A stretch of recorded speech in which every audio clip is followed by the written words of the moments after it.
అందరికి నమస్తే దోస్తులు, ఎట్లున్నారు? నేనైతే ఎక్దమ్ కిరాకున్నా. సో రైట్, మీ అందరి గురించి అయితే పొద్దుగాల ఒక మంచి వార్త అయితే పట్టుకొచ్చిన. వార్త ఏంటంటే, సో రంగారెడ్డి జిల్లా మహేశ్వరం నియోజకవర్గం మీర్పేట్ మున్సిపల్ కార్పొరేషన్ జనప్రియ మహానగర్లో మరి ఆ కాలనీకి సంబంధించినటువంటి కార్పొరేటరే మరి తన రంగంలోకి దిగి మరి ఏదైతే జనప్రియ మహానగర్లో కాలనీ ఏర్పాటు చేసినప్పుడు పార్కింగ్ కోసం ఏర్పాటు చేసినటువంటి స్థలాలను కొందరు బీఆర్ఎస్ నాయకులు మరి కబ్జా చేసి సెక్యూరిటీ గార్డ్ లేదా సెక్యూరిటీ వాళ్ళు ఉండడానికి కడుతున్నామని చెప్పేసి దాన్ని మొత్తం ప్లాట్లనన్నీ కూడా మరి పార్కింగ్ ప్లేస్ తీసేసి కబ్జా చేస్తున్నారని చెప్పేసి మరి వీడియో చేయడం జరిగింది. మరి ఇంతకు ఏంది ఎక్కడ అనేది మీకు చూపించే ప్రయత్నం చేస్తాను.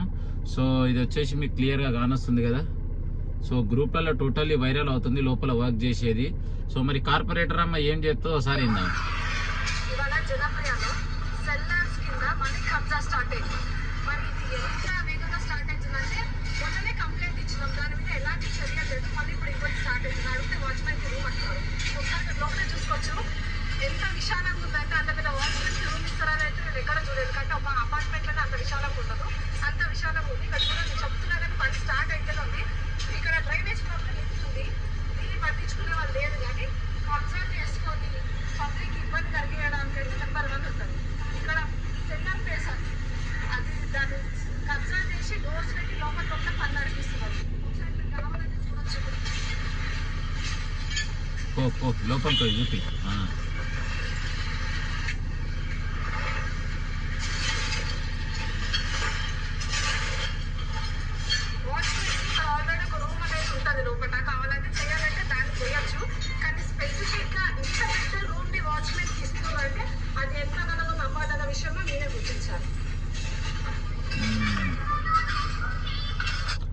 చూసిరుగా మరి కార్పొరేటర్ అమ్మ అయితే అక్కడికి పోయి మరి కబ్జా చేస్తున్నారు అంటారు. కబ్జాకి కారణాలు ఒక 2 ఉంటాయి. ఒకటి, ప్రభుత్వ భూమి అయ్యుండి కబ్జా చేస్తే మీకు చూపించే రైట్స్ ఉంటాయి.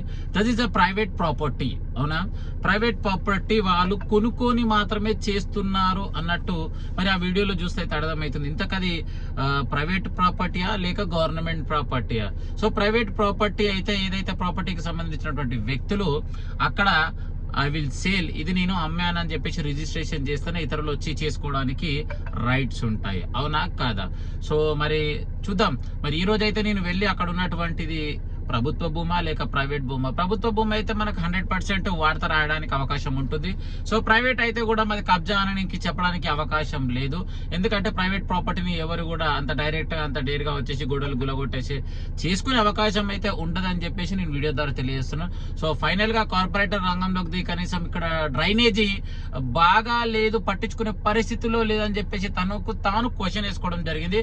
I want to asking the one question, corporator అమ్మ గారు, మీరు ఆ కాలనీకి సంబంధించినటువంటి కార్పొరేటర్ కాబట్టి 100% మీరు మేయర్ తోటి, డిప్యూటీ మేయర్ తోటి, స్థానికంగా ఉన్న ఎమ్మెల్యే తోటి ఫైట్ చేయించి పందుగా డ్రైనేజ్ పనులను చేయించండి. మరి అక్కడ ఉన్నటువంటి ఇంకా ఏమేం మరి ప్రజలకు అందుబాటులో లేవు ఆ పనులని అభివృద్ధి వైపు దిశగా తీసుకెళ్ళండి. సో మీరు చూపించారు కదా మీ వీడియోకి, నేను తప్పకుండా మరి అక్కడికి వచ్చి మరి అది ప్రైవేటా లేక గవర్నమెంట్ అని తెలుసుకునే ప్రయత్నం చేద్దాం. సో ఈ వీడియో మొదటిసారి చూసిన వాళ్ళు అయితే తప్పకుండా సబ్స్క్రైబ్ చేసుకోండి. గట్లనే మరి సపోర్ట్ చేయడం మటుకు మరొక. మరి ఈ వీడియోలో చేసినటువంటి వీడియో మీకు గనక నచ్చినట్టయితే తప్పకుండా కామెంట్ రూపంలో మీ సందేశాన్ని తెలియజేయండి. ఉంటామన్నా. నేను మీ ఆకారం జర్నలిస్ట్ గొంగడి సీనన్న.